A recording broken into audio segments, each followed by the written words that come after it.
বৃষ্টি না হওয়ায় কক্সবাজারের বন্যা পরিস্থিতির উন্নতি হয়েছে। যদিও কক্সবাজার ও বান্দরবানে বন্যার পানি নামতে শুরু করলেও বানভাসীদের দুর্ভোগ ও দুর্দশা কমেনি। এ নিয়ে আরও জানাতে কক্সবাজার থেকে যুক্ত হচ্ছেন মোহাম্মদ মোরশেদ। মোরশেদ, বন্যা পরিস্থিতি কেমন দেখছেন, আর জানাবেন প্রশাসনের ত্রাণ কার্যক্রম নিয়ে কি পরিস্থিতি দেখছেন সেখানে?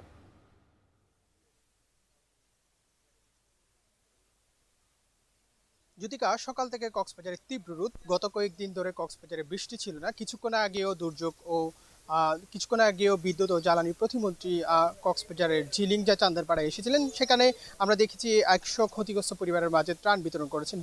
বিদ্যুৎ ও জ্বালানি প্রতিমন্ত্রী বলেছেন, যারা ক্ষতিগ্রস্ত হয়েছেন সরকারের পক্ষ থেকে তাদের সব ধরনের সহযোগিতা করা হবে, এবং বিশেষ করে মৎস্য ঘের ফসলি জমি এবং যারা কৃষিকাজে যুক্ত ছিলেন, যারা ঘরবাড়ি বিধ্বস্ত হয়েছেন, তাদেরকে সরকারের পক্ষ থেকে সব ধরনের সহযোগিতা করা হবে বলে আমরা জানতে পেরেছি। অন্যদিকে আমরা দেখতে পেয়েছি গত কয়েকদিন ধরে কক্সবাজারে বন্যার পানি নামতে শুরু করেছে। বিশেষ করে চকরিয়া পেকুয়া এলাকার বন্যার পানিও কমতে শুরু করেছে। সেখানে বন্যার পানি কমলেও আমরা দেখেছি যে মানুষের যে দুর্ভোগ সেটি কিন্তু কমছে না। বিশেষ করে সুপেয় পানি এবং যে বন্যা পরিবর্তী বিভিন্ন রোগ বালাই থেকে শুরু করে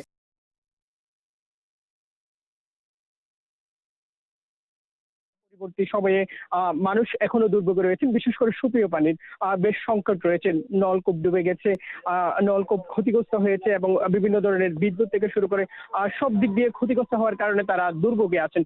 এবং আমরা যতটুকু জেনেছি, গতকালকেও জেলা প্রশাসন সম্মেলন কক্ষে আমরা দেখেছি প্রতিমন্ত্রী একটি ব্রিফিং করেছেন। সেখানে সাংবাদিকদের মত বিনিময়ের সময় তিনি বলেছেন যে যারা ক্ষতিগ্রস্ত হয়েছে সরকারের পক্ষ থেকে সব ধরনের সহযোগিতা করা হবে এবং খোঁজ খবর নেওয়া হবে যারা সবচেয়ে বেশি ক্ষতিগ্রস্ত হয়েছেন, বিশেষ করে ফসলি জমি, মৎস্যঘের এবং যে ফসলি জমি থেকে শুরু করে যে যারা ক্ষতিগ্রস্ত হয়েছেন তাদেরকে নানা ধরনের সহযোগিতা করা হবে বলে আমরা জানতে পেরেছি। এবং বিশেষ করে চকরিয়া পেকুয়ার কথা যদি বলতে হয়, সেখানে কিন্তু বন্যা পরিস্থিতি উন্নতি হচ্ছে, যেহেতু গত কয়েকদিন ধরে বৃষ্টি নেই এবং আজ সকাল থেকে কক্সবাজারের তীব্র রোদ।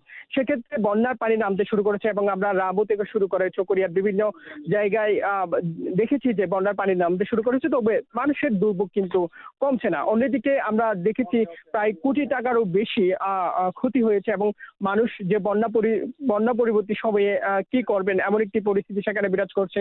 এবং আমরা সাধারণ মানুষের সাথে কথা বলেছি, যে বন্যা কবলিত এলাকা রয়েছে সেখানকার মানুষের সাথে কথা বলেছি। তারা বলছেন যে তারা বন্যায় ব্যাপক ক্ষতিগ্রস্ত হয়েছেন। সেক্ষেত্রে সরকারের পক্ষ থেকে যেন তাদেরকে নানাভাবে সহায়তা করা হয়। এবং গতকালও প্রতিমন্ত্রী আশ্বস্ত করেছিলেন এবং কিছুক্ষণ আগেও এই চাঁদের পাড়ায় পরিদর্শনে এসেছিলেন, সেখানে যারা ক্ষতিগ্রস্ত করেছিলেন এবং কিছুক্ষণ আগেও এই চাঁদের পাড়ায় পরিদর্শনে এসেছিলেন। সেখানে যারা ক্ষতিগ্রস্ত পরিবারগুলোর মাঝে ত্রাণ বিতরণ করা হয়েছে, 100 পরিবারের মাঝে ত্রাণ বিতরণ করা হয়েছে।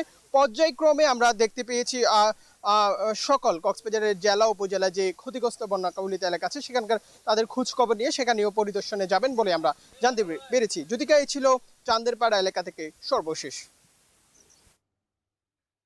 বন্যা পরিস্থিতির উন্নতি হয়েছে সে খবর জানাতে যুক্ত ছিলেন মোহাম্মদ মোরশেদ।